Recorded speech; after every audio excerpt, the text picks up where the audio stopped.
The river knows who you are. Life on the riverbank. In a small Mississippi town where the Pearl River curved like a lazy arm, lived Caleb Parker, a 12-year-old boy who loved fishing more than anything. Caleb's granddad, Mr. Paul Parker, was a quiet man with skin weathered like old barn wood and eyes that had seen both storms and sunshine.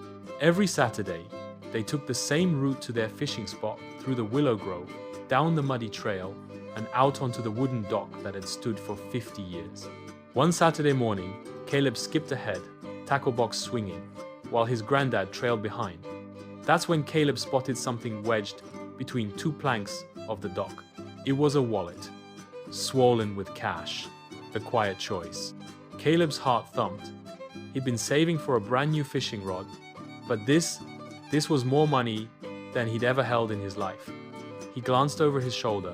His granddad was still a ways back, looking out at the river. Nobody else was around. Caleb picked up the wallet and opened it.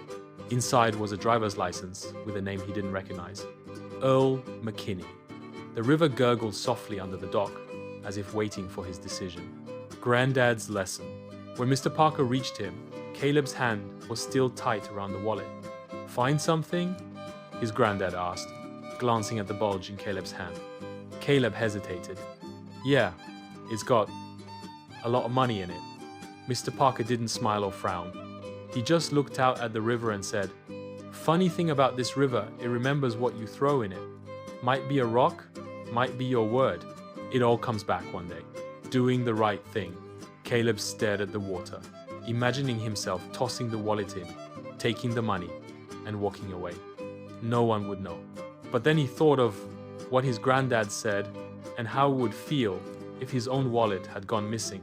So, instead of pocketing the cash, Caleb walked into town after fishing and found Earl McKinney's address. Earl was an old mechanic, and when Caleb handed over the wallet, the man's eyes welled up. "Boy, I've been looking everywhere for this." Rent money was in there. He pressed a 20 bill into Caleb's hand. "For your honesty." The river remembers. Years passed.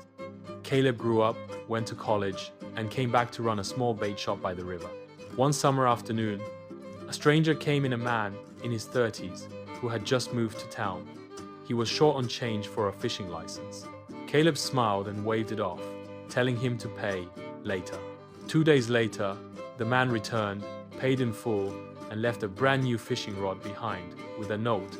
"Your granddad was right, the river remembers."